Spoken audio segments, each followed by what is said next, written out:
Yes, I am so excited to be here with the first episode of the What in the Trauma podcast, where true talks meets triumph and gives birth to healing.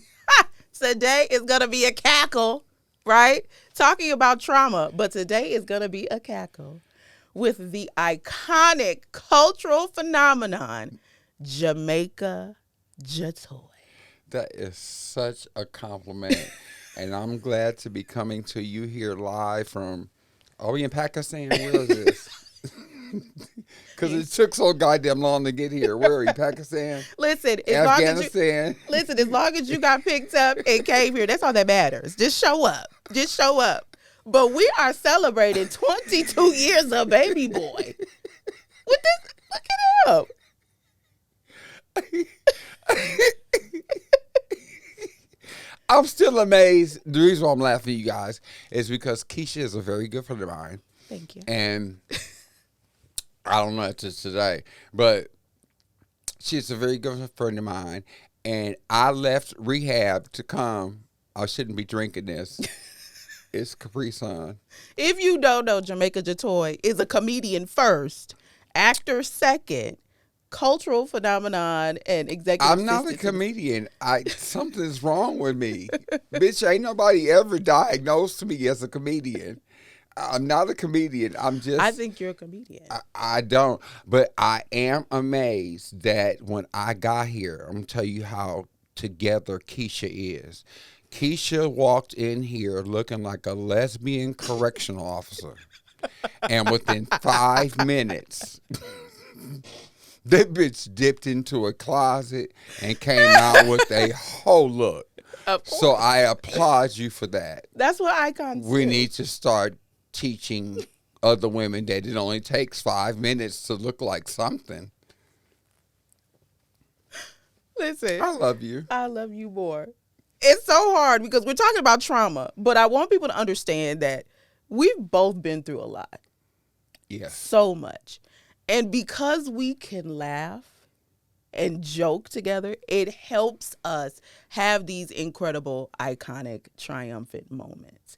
And I wanted to bring you here to celebrate you because people know you as $40, but they don't know Jamaica the person. Like, your spirit is so genuine, your soul is so pure. And I was going through a tough time with stage 4 cancer, and I was coming out of it, and I lost my mobility. Mm-hmm. And you were on T.S. Madison's show. Shout out to T.S. Madison, Yeah, icon. shout out to my sister. And I saw you tell your story. And I live a Caucasian life. I don't reach out to people. And so when I saw you, I said, oh my God. And if you don't know, John Singleton, I met John Singleton over a decade ago. Mm-hmm. And he told me he wanted me to meet somebody when he heard my story. And I was just like, oh, he's just blowing some smoke up my ass. But I know in my heart he was talking about you. Oh, I know that. I know that he kept telling me, I want you to meet somebody. I want you to meet somebody. I want you to meet somebody. And we just never got around to it. And I know, although he's gone, rest in peace, it was you. And the fact that we're connecting the way we are, both living vibrantly and fiercely, I'm pretty as fuck, with AIDS and just battled colorectal cancer, and we're still here. right. I know that you're like my purpose friend, not just some fly by night stuff. So I thank you for pouring into me because you pulled me out of a dark place. I appreciate that. And all through the humor, I can also be very serious. I'm very educated, and I consider myself somewhat smart when I speak about triumph. For me, my sense of humor, my personality, whatever this is inside of me, it has always been my defense mechanism, like my mouth. When I cuss you out, it has always overridden that. So when I went through my triumph of being physically assaulted at gunpoint by 2 people and brutally raped for 45 minutes, I then contracted HPV, which at that time, for some reason, as old as I am, I still thought HPV was something for women. Mm-hmm. I've always seen the commercials of, I knew what it meant, the human papillomavirus, um, but it wasn't never, none of the gay clinics that I had ever been to for treatment for HIV or anything else ever suggested the vaccine or said, be careful of this, or this is what. They just told us that they were either fishes or polyps, or you looked at those pictures that usually be on the wall that you know your booty hole not supposed to look like. Right. Yeah, if your booty hole look like any of this shit up here, see me quickly. ASAP. One of those ASAP. pictures. Yeah. So the triumph for me, that that was more or less the trauma. The trauma for me was, if you can fall down, you can either lay there Mm-hmm. or you can attempt to get up. Because if Right. you even attempt to get up, somebody will see you and help you. If you just lay there, you just a bitch laying there. Period. And I had such a support system to help me through that trauma, which brings me through the triumph. So when I was going through my cancer, which is how I met you on live, and how I met my current boyfriend, Ricky, who you Love adore. him. Boots. He just works my. I need another drink. We love Ricky. I love Ricky too. We love, and I want to speak to that. I'm just fucking with him No, because he's seriously, there. I want to speak to that because it is absolutely hard coming out for me, coming out of stage 4 cancer and having a husband who didn't understand that I didn't want to be sexually involved. I didn't want to be touched. I felt like I lost my pretty after cancer. And so to have someone understand you like Ricky does and is so supportive, that is amazing. The biggest compliment, and you only gonna get this one. This your Christmas present. Is for somebody to meet you, have already viewed your lives, where you have admitted you've been had AIDS for 30 years, where you have admitted you've been gang raped, and I used to make jokes. Not that I'm a comedian, but I made light of my life so that people would know that I was suffering with depression. I was like, oh no, this pussy's closed.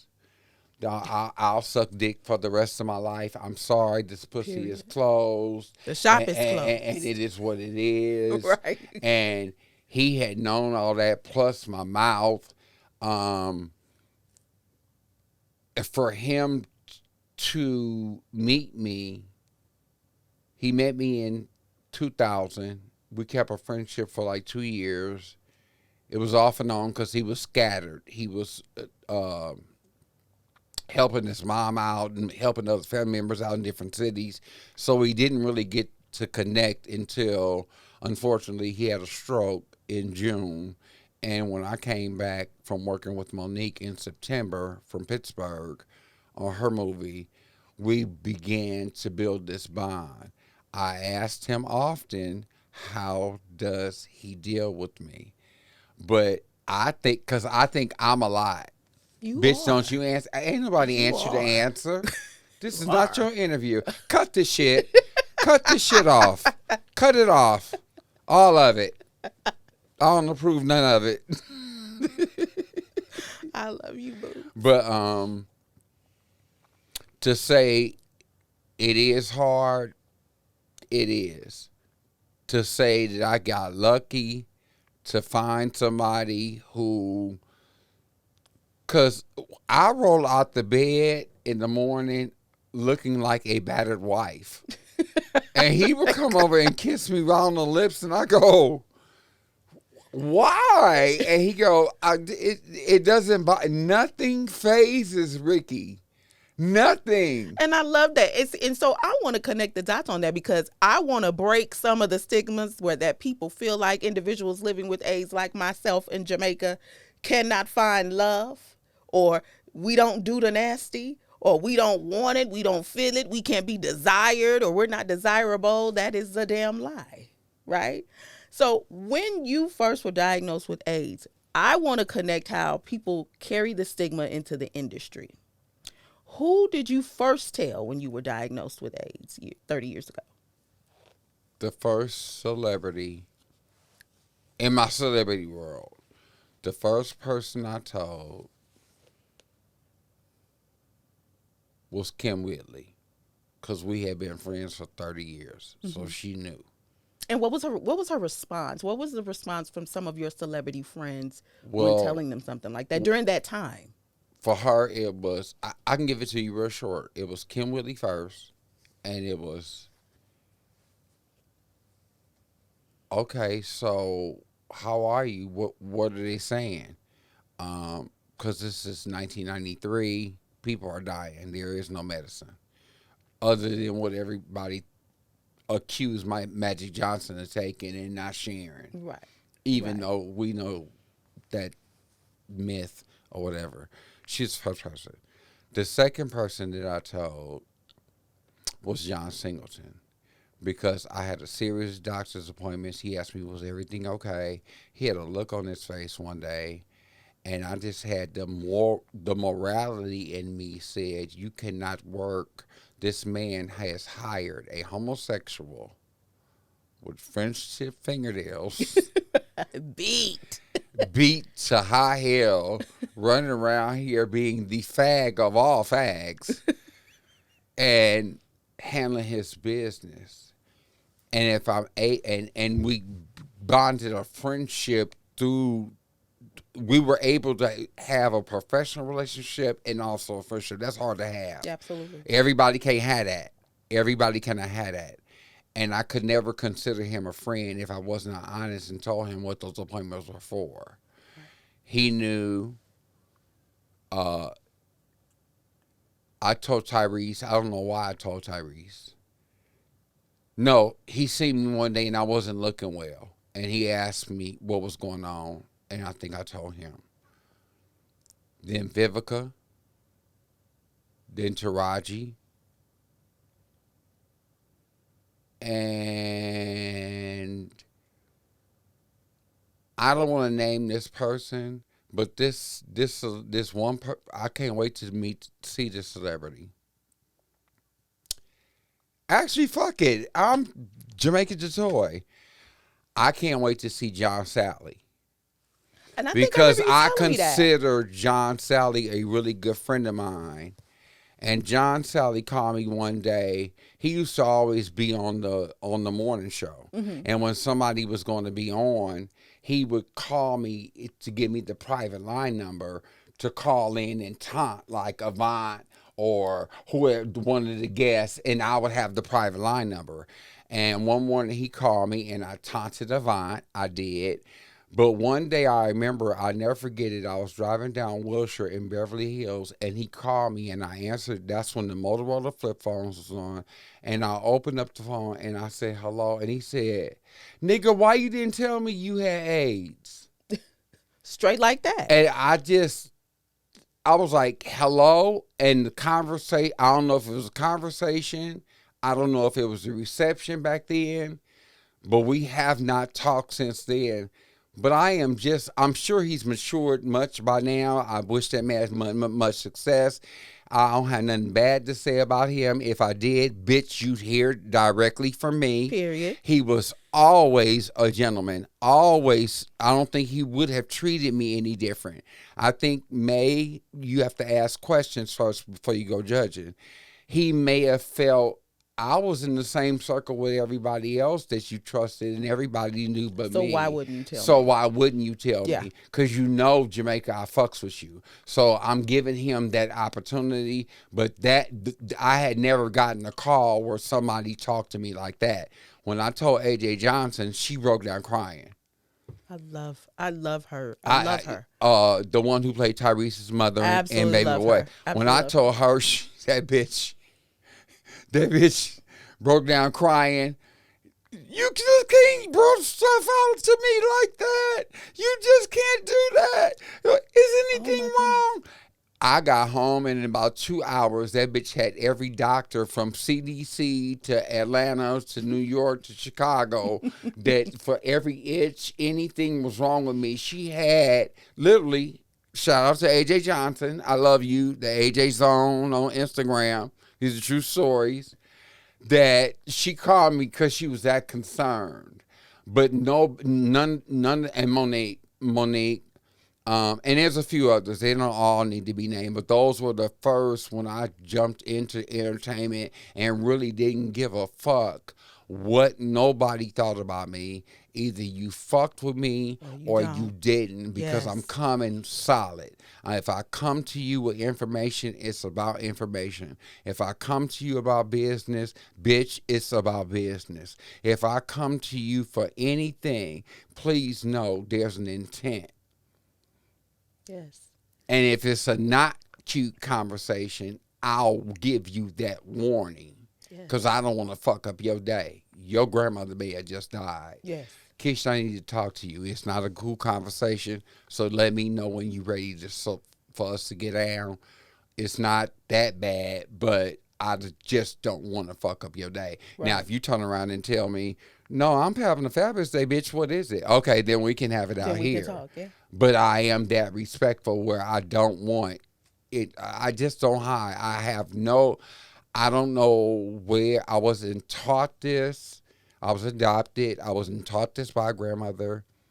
I wasn't taught this. Well, my grandmother's responsible for my mouth and me going to school and the responsibility of being black and the way she talked and you a faggot. You gonna have to prove yourself 3 times as hard.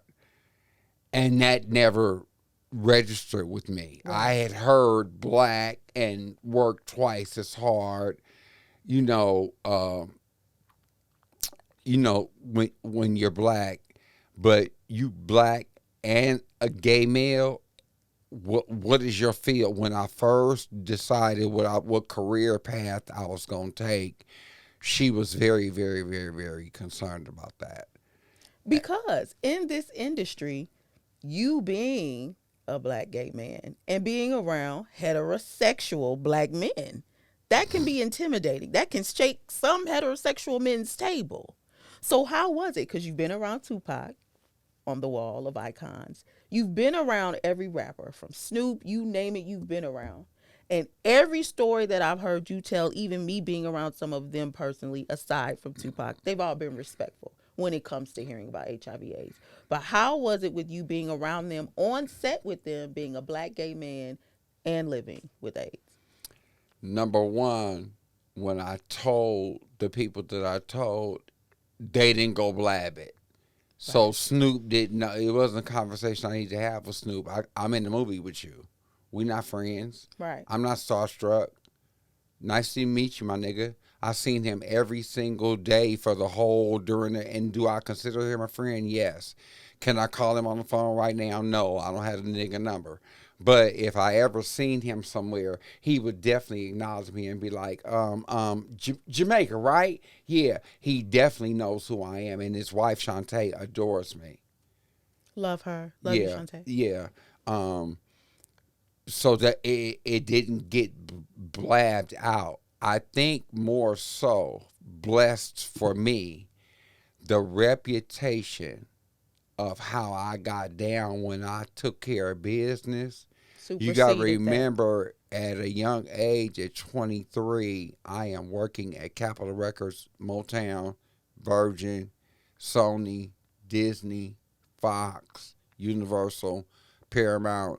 I have relationships with the CEOs of being executive assistant to them, typing up memos, seeing confidential shit. So when I hooked up with John, it was already set in stone that you already don't know how to, you don't run your mouth. Right. So I never feared, okay, I got AIDS. You can sign the paper in the next room and slide it under the door, bitch. What I'm still got business to take To care handle. of. Yes. So I can give a fuck what you think. My job is to make sure you get this piece of paper. I'm going to slide the piece of paper under the door, Tap twice when you get it, bitch. Sign it and slide it back under. Because I ain't got time for your idiosyncrasies. I just, my time is for me. I had to learn at 43 years old. Yes. Wait a minute. My Idiosyncrasies. time, That's a big word, bitch. my time. I just learned it yesterday, bitch. I just learned it yesterday. Idiosyncrasies. Yes. I was like, hold on. I don't know that word. That wasn't in the spelling bee. Yes. I can't spell it though. It sounds good. Too many It sounds too many good on goddamn you. vowels. It I'm sounds drunk. good on you, I'm man. drunk. But if I got business to conduct with you, and I think for me, my reputation, it's kind of like when you see Magic Johnson now. Yeah. You don't think, man, I forgot he was HIV. It just was an overthought. My reputation of how Supersedes. I conducted business, who I knew, who I fucked with, and it was always nice things. I had me and Ricky talk a lot about, and he can give a fuck about the industry. He loves music. He loves supporting. He loves, basically the same shit. But like, if I got shit to do, and I tell him I'm finna get on a plane with Bruno Mars, he be like, okay. Not, can I Right. go? Oh, I want to meet I him. love that for like, you. he know what I do. He know when I'm stressed, and he leaves me the fuck alone. He just does. And I love that about him. Yeah, I love that for you, friend. I really do. I Yeah. really love that for you. You don't deserve that shit sometimes. But I love that for you, bitch. Yeah. I really do. But let's get into this. So last week, Stink and I was on Neighborhood Talk. And That bitch. And an influencer That bitch. posted you and did $40. So how does it feel like all these years later, like damn near 25 years later, you have big influencers who some damn near weren't even born reciting your legendary line $40? If that's not iconic, Jamaica, I don't know what is. I want to find the right word and being very, very respectful. Right. It has to be a respectful word. Right. And I choose my words wisely because my mouth is fucked up. And I don't want to have to apologize to none of these motherfuckers because I'll never see them. So,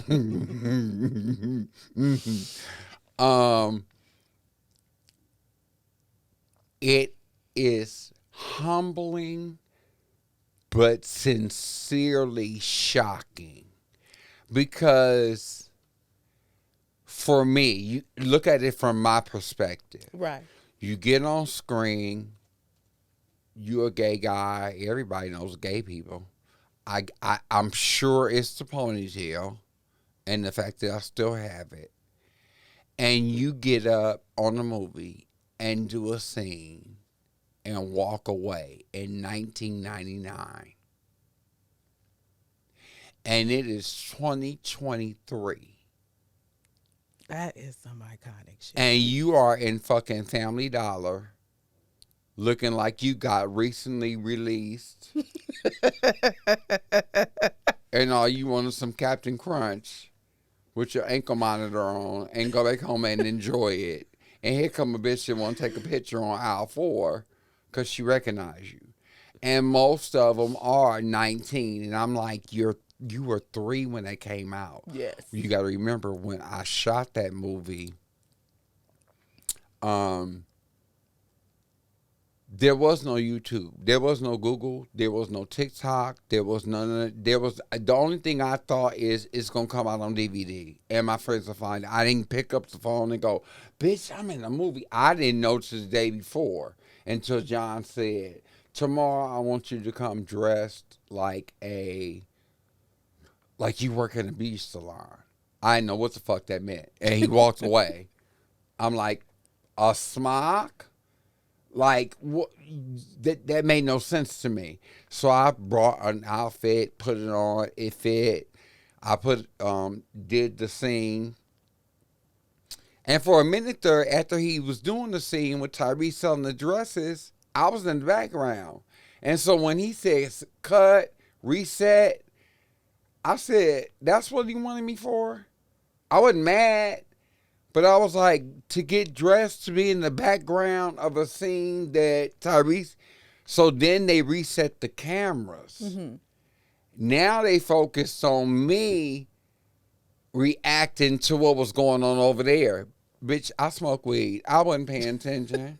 I heard some $40, some lines. He was kind of hitting on the women. He was selling the dresses. So I didn't hear nothing. So John says to me, okay, look, you seen what just happened over there, right? I said, yes. That was a lie. I'm sorry. Wherever you are. Over there, up there, over there. I'm sorry. John. I lied. I didn't hear shit what was going on over there. So I said, yeah. He said, okay. So they're going to be selling dresses. And when one of the girls try to buy the dress, she's going to say, how much? And he's going to respond, $40. And I want you to say, $40, like, that's too much. And talk him down and buy it for $35. And then he walks away. And then the prop master comes. When you use money in movies, it's never real. He takes the $35 and put it in the drawer. He said, when you get the $35, you're going to get it out the drawer. And walks away. And I'm going, this is not funny. Like, I can make up some shit in improv, but you're giving me nothing. So the first 6 takes was fuck-ups. Then when I got on my roll on my 7th and 8th take, shit was falling out, coming out of my mouth, which kept them laughing. Right. So now they fucking up my takes, the good ones. So now I'm getting mad. So Tyrese comes over and go, okay, he was a big help. I'm going to say this, you say this. I'm going to say this, you say this. I'm going to say this. But put your spin on it. Say whatever Jamaica Jatoi would say. And I want you to, be how you are when you're not on set. Tyrese was really, really instrumental in that. And baby, by that 30-second set, that 33rd time. The 33rd time. You pissed everybody off on set. At the 32, and I got it right, John gonna say, now do it again, but add the little pop at the end. He made me add that. But it came out so natural, though. You would never even know that he asked you to do that because it seemed like you just... Oh, that girl hair who I was doing in that salon, I was fucking her hair up. They gave me a rat tail comb and told me to act like I was combing her hair. And that rat tail was getting hold to them tracks, bitch. And her head kept jerking like she had some sort of multiple sclerosis. Not making fun of multiple sclerosis, but y'all know how y'all do. We love our MS people. Edit that if you need to. But I fucked her head up. And she spun around in that chair. And this is no shade. It looked like you didn't know what you was doing, no shade. You was just like...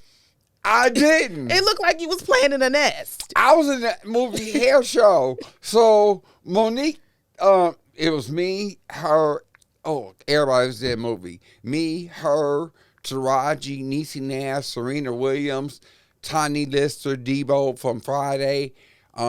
It was just cast with a whole bunch of cameos. And I remember when I did that movie for her, at the beginning of the movie, I'm supposed to be French braiding somebody's hair. Bitch, I don't French braid. I learned if I go to jail to save my life. But I put water in this Mexican shit and go. I don't know how to French. Now that I think about it, you really look like you didn't know what you was doing. You played that up very well. Okay, you played that up you don't very have to, but you're putting emphasis I on had it. to. You're making me feel bad. I mean, you're still an icon, but you didn't know late, you didn't know what the fuck you was doing at the end of the day. I had to remind the people that she was late. You don't have a comeback, bitch. You have to remind people she was late. Listen, LMQ, last minute queen. Okay. I love you. I love you, love you. First of all, I would love to give a shout out to our sponsor, Go Queen Magazine. Go Queen Magazine, I want to shout out to you because I had heard that you had been wanting to interview me for some Yes, time. yes, they have. Yes, they have. And I am extremely honored because I kind of keep to myself. I am a public figure, but my boyfriend and I live a quiet life. Separate houses. He got his own place. I got my own God, I place. love that for But you. I'm just not a public Yeah. unless it's a comma involved. Now, bitch, if you need me to come to something, there's a comma in that pay, I'm on my way. I'll get dressed for a red carpet or event or a party. If it ain't no comma in it, I'm ordering Chipotle and I'm going to stay there in that bed and solve crimes with Olivia, Finn, and Stabler. Because you can watch about 50 of those in a row. Bitch, and have seen every one of them. And we'll And watch now them I got again. Ricky hooked on them. And we'll watch them again. And my baby, he be like, babe, we seen this one. Which means he don't mind watching it again. If he go, babe, we seen this one. And I ignore that. He just shut up. It means, no, bitch, just yesterday this was on. You got to change it. Because every night I go to bed, this is a fun fact about Jamaica Jatoi. And you guys are what culture? What culture are you? Me? Uh-huh. Black. Are you? Yes. Oh, word. Yes, ain't she pretty? Come on, white privilege. You do not look it at all. And what's your culture? Mexican and white. Okay, Yes. that's cute. That's what my mother was. Okay, so I wasn't finna say nothing offensive, but there's a fun fact about Jamaica that you are a whole black. Yeah. I'm half. Did you apply for your reparations? Food stamps. That's reparations. Get them. Listen. So I go to every night. I go. Ricky is over there. Cannot believe that he is married to the bitch on this couch. I don't know why he chose this. He chose this. I love Ricky so much because you are a lot.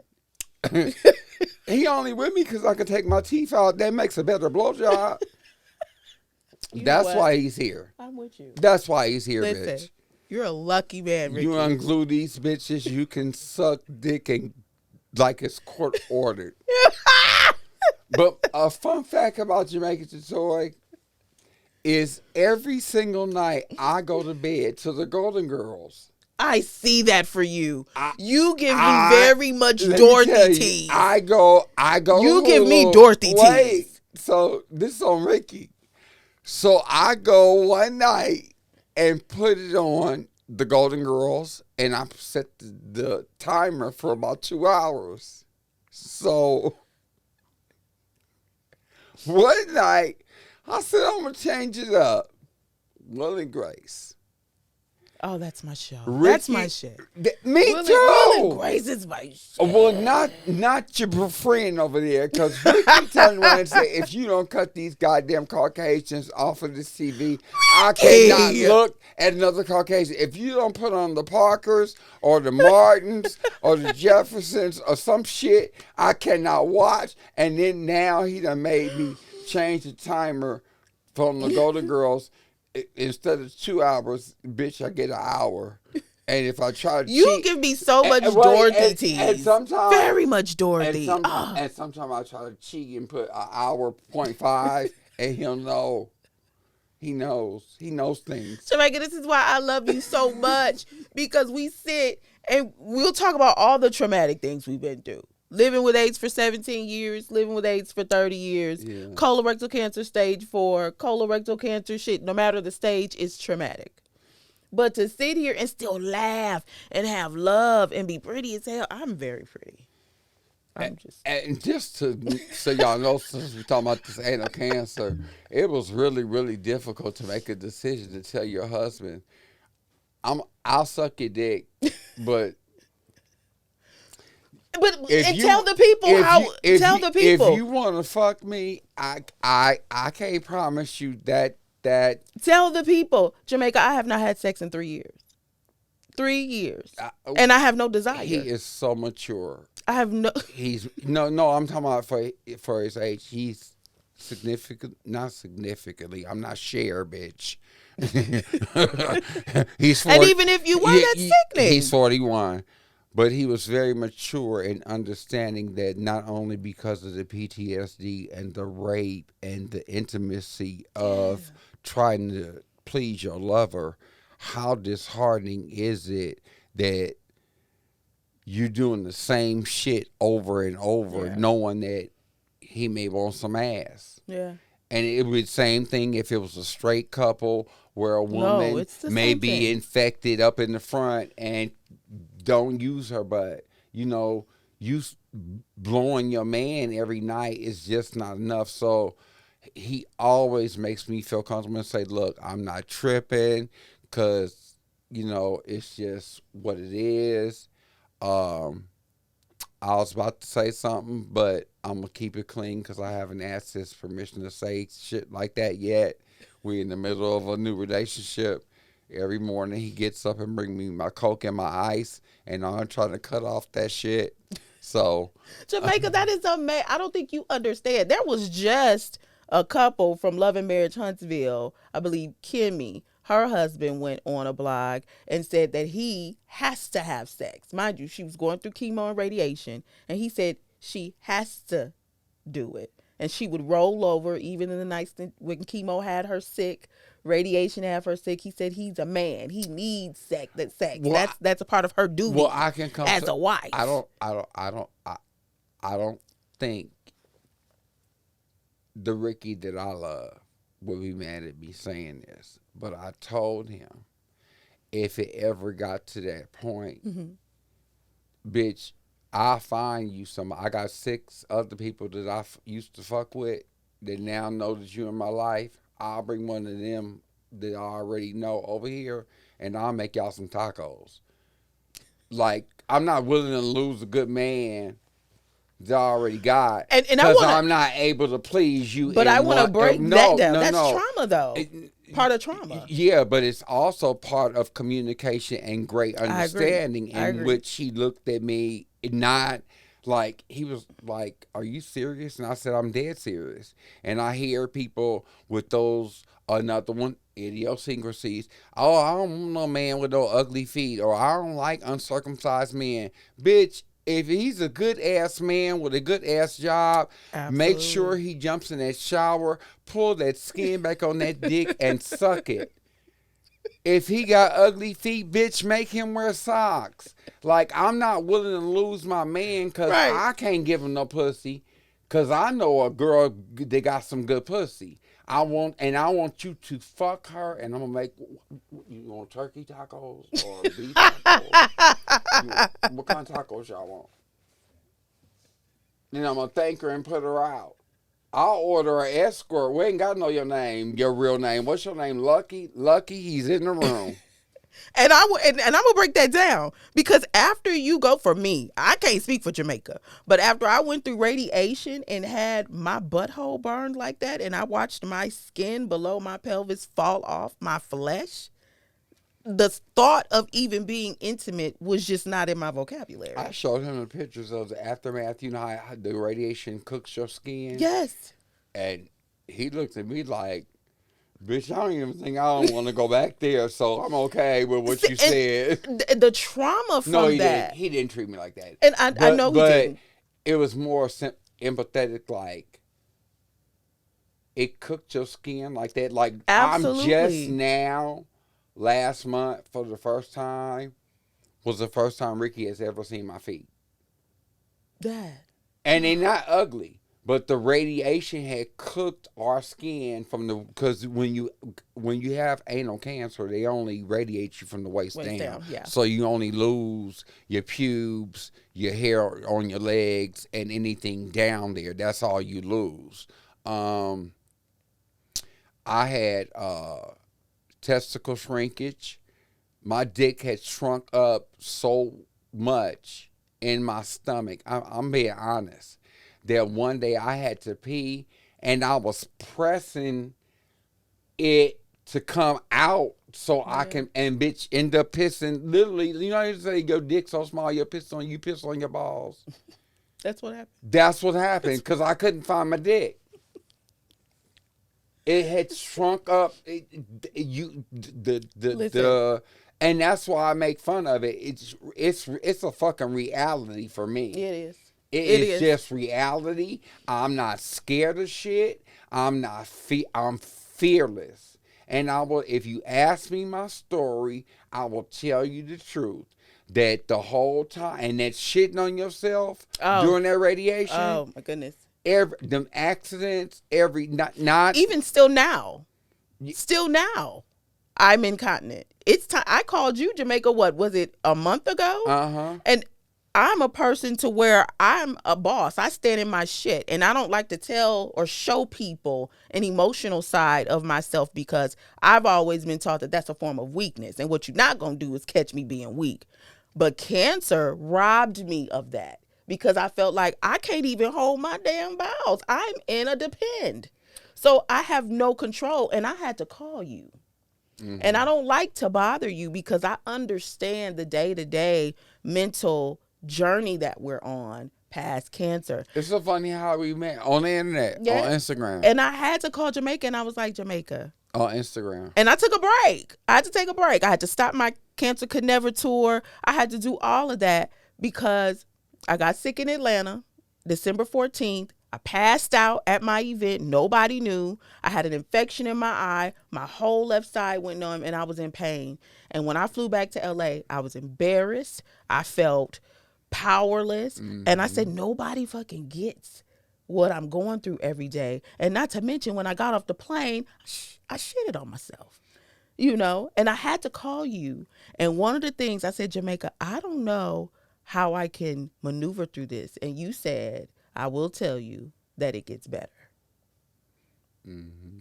And I was like, bitch, that's not enough. I need you to confirm something else because just telling me it gets better, it's taking too long to get better because I got stuff to do. I got to pop. I got to go here and I got to go there. And when you said to me, day to day, some days I am, some days I'm not. Some days I will, some days I won't. And for me, that was hard to accept. I'm so honest and fucking transparent. My boyfriend is sitting right there, and I'm here to tell you when he looks over on my side of the bed and I've consumed wine, something that I consider the enemy, cream corn, greens. Did you say he's cream corn? Yeah, no, I'm talking about shit that you may eat that make you go to the bathroom. Grape juice, salads. Those are my enemies. Yeah. And so when I'm asleep, and Xanax is my best friend, I'm going to get a dog and name that bitch Xanax. I am. A Cocker Spaniel. No, I needed a Xanax. So I called Brylan a week ago. I'm going to be so transparent because I am a whole thug in real life. But last week I was not. I was at the dentist, Jamaica. I was at the dentist. They wanted to pull 5 teeth at one time. I was in a low vibrational environment. It was not the typical Caucasian institutions that I'm used to. And these people wanted to pull 5 teeth at one time with some laughing gas. I called Brylan on FaceTime. Were you on El Segundo and Avalon? Bitch, where were you? I think I was in Burbank. No, I wasn't in Burbank. I was in Pasadena. I thought I was living it up in Pasadena. Girl, it looked like a whole cattle call in there. And I was like, I know y'all not finna pull 5 teeth with some damn laughing gas. Are you gonna put me under? I was in that chair losing my shit, Jamaica. I was crying. I was like, I just had radiation. You should have called me. I had some Xanax. I was like, I just went through radiation. I can't take this. Y'all can't pull all these teeth at one time. Brylan was like, bitch, what is going on?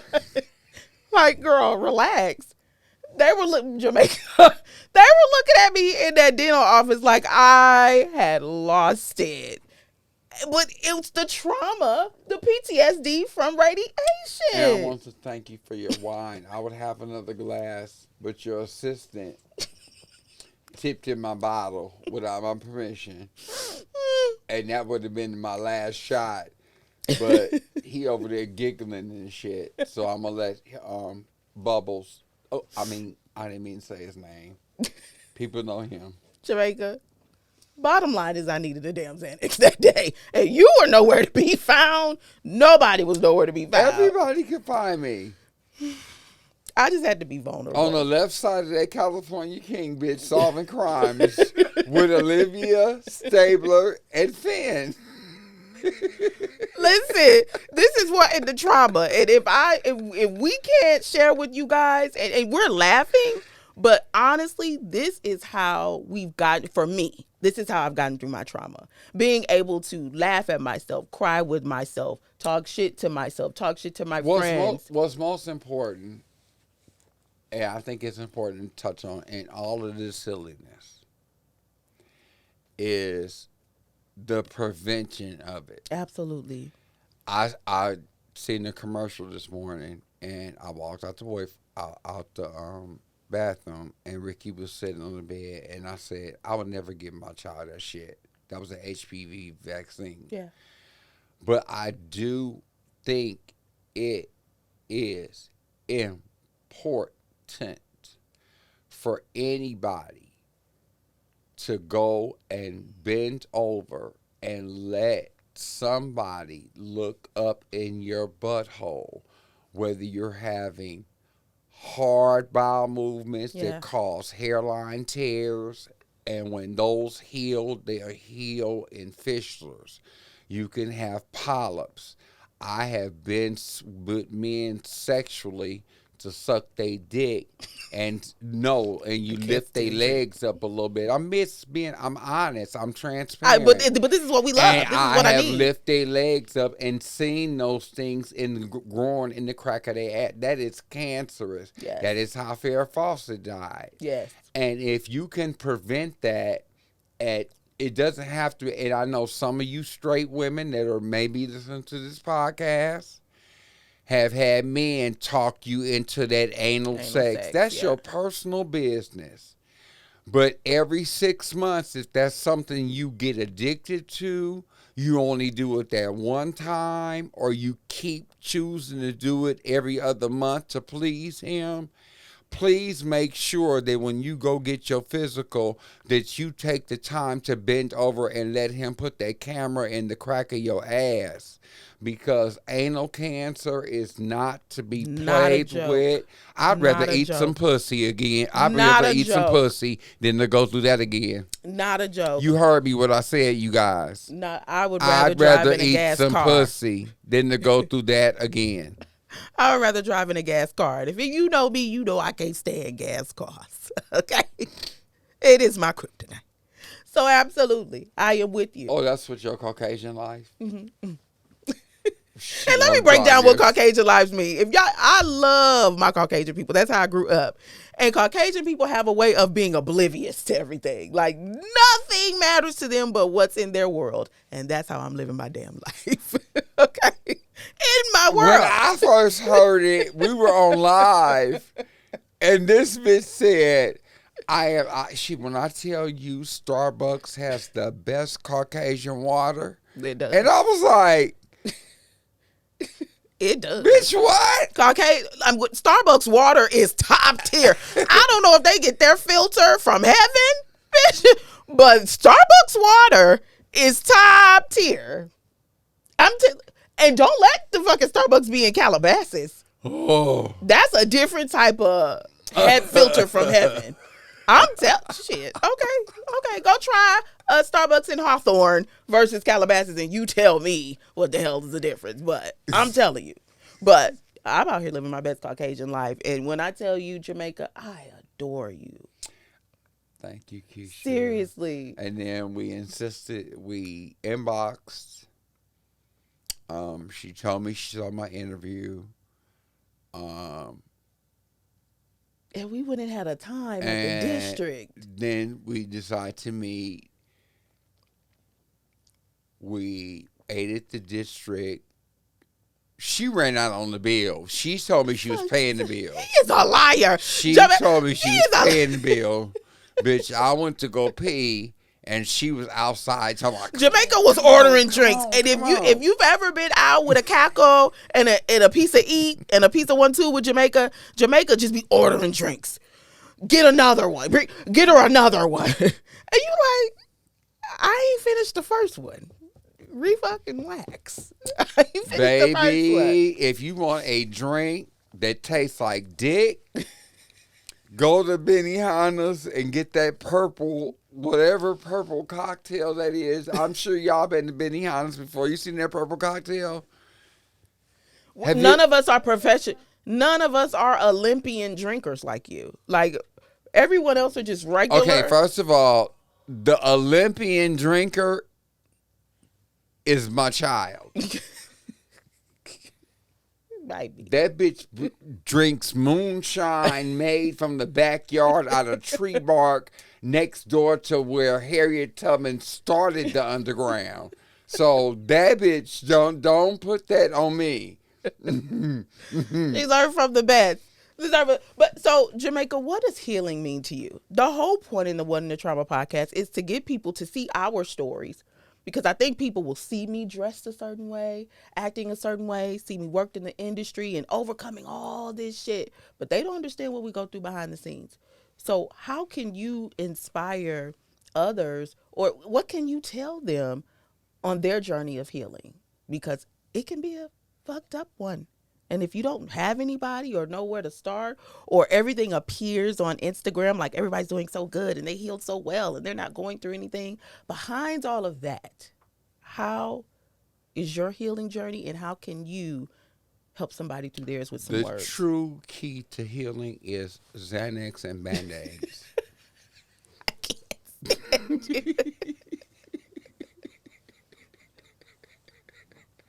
In real life, if they ain't got no prescription or a Band-Aid. Okay, fuck it. For you uninsured bit motherfuckers.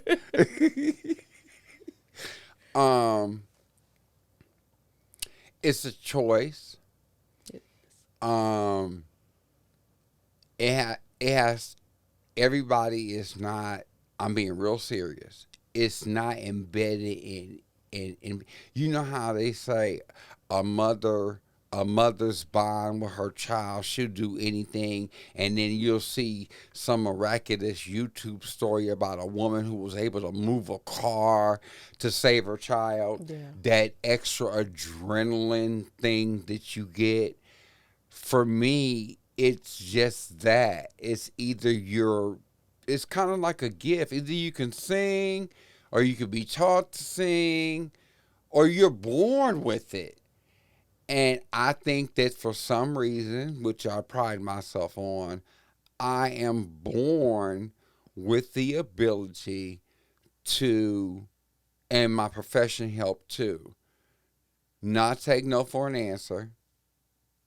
Yeah. I'm going to try to take no for an answer. I'll ask 19 bitches until that 20th bitch say yeah. I love that. It's the challenge for me. Yeah. And then because when I finally get a yeah, then it means John Singleton in his office had the rejection letter where when he did Boys in the Hood,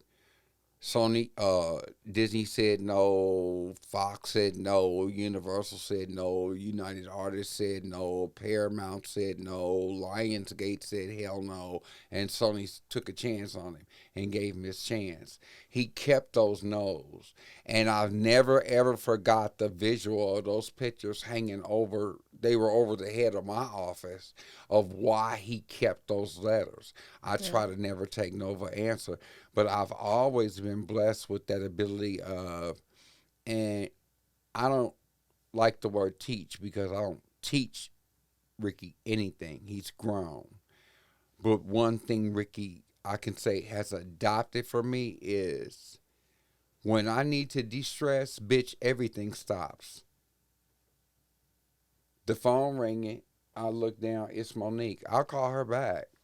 I know she famous. But it's your time. But right now, I'm not in that space mood to be talking. I got shit on my mind. Yeah. And I just don't let anybody, it's a phrase and I didn't make it up, but nobody should be able to rent space in your head rent free without paying, or whether you belong there. If you give me a problem and I accept it, then I have given you permission to accept that, to say, okay, I've taken this project on my head. Ricky has asked me to help him do X, Y, and Z. Don't forget to put that in the back. That's something that I accept. But sometimes you can allow yourself, and I've taught him this too, when the phone rings, you are responsible for the damage control you bring in your life. If it look like a bitch that's fixing to start some shit, don't answer it. Right. Cut it. Because Cut she'll end up ruining the next 3 hours of your day, and we laying up here watching a good ass movie. Yep. If it look like negativity, call that bitch back later when you in the back in your house. And he laughs at it, but he now gets it. I invite what I want to be bothered with in my life. And that's a very much part of my triumph. I don't be bothered with shit. Oh. I shut shit down, and this is not working for me. And when we go somewhere, Love that for you. I love that. It's a time limit. You know how on women's high heels, Yes. you put them on, It's a time limit. and you say, I'm going to walk in this bitch, I'm going to walk around for 30 minutes, and then I got to take these shoes off. High heels got a time limit. When I go to an event, an hour and a half. When I look at you, your back hurt. I love it. Your back hurt. Jamaica, rounding all of this amazingness out, they're celebrating 50 years of hip hop, BET Awards, and Essence Festival weekend. To me, you are a part of that. It's not just 50 years of hip hop. It's 50 years of cultural icons, phenomenons. Baby Boy is an iconic movie, and you know that. So how does it feel to be in that? Like, you are a part of this weekend. You are a part of this whole year of 50 years. It will be the same thing as if you ask Sweetie how she felt when Mariah agreed to do her song. It will be the same answer. Shock. I didn't have the role Big Worm had in Friday, but that's a memorable scene. It is.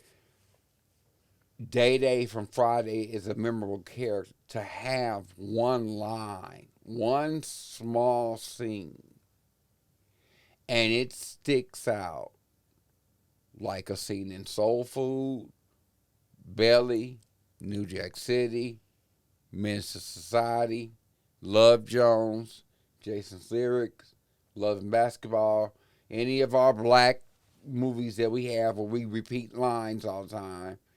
Nigga, how you get the fight on your day off? We repeat those lines. For mine to be underneath that, but equated to that, it's iconic, Jamaica. I hear that. Yeah. And it means so much to kids. Yeah. I adore you. I love you for doing this episode. I couldn't have picked a better person to do this. And I really, really appreciate it because, bitch, I won't be back. Not enough liquor. Far as hell, it's hot outside. I'm getting a yeast infection. Maria over there done cut the heat up in this bitch. It is 91 degrees, you guys. I am sitting here in moist in places that I should not be. Jamaica, your face should absolutely be on this legendary, iconic wall of icons. That's how Ricky look when he sleeps. I love you so much, my friend. I love you too, Kecia. I'm glad I was able to do this for you. You feel say And now I got to go back and tell my sponsor. You finna say something. I thank you so much to our sponsors. That you told me this was salsa water, bitch. This bitch asked me to buy rosé. You asked me to get rose and I got it. Edit that. Thank you to our sponsors, Go Queen Magazine, and I'm dressed from head to toe in Tajay, a sponsor of ours as well, who's doing a lot with their cultural icons, Black designers. Make sure you go stop by. If I look amazing in it, you can too. Say something. Say something. No, it's just Say no. something. It reminds me of my grandmother used to say. My grandmother, when I was gay growing up, she used to say, "Did you ever play in my clothes when you was little?" And I was like, "No." She was like, "Why?" I said, "Bitch, because they were ugly." He's like, he just told me I was sickening. No, those are. Oh, okay. Yeah, you pull Okay. that together. Get it together. Yeah, pull it together. Cause you came in here looking like you was ready to throw, like you was fighting for Newports or some shit.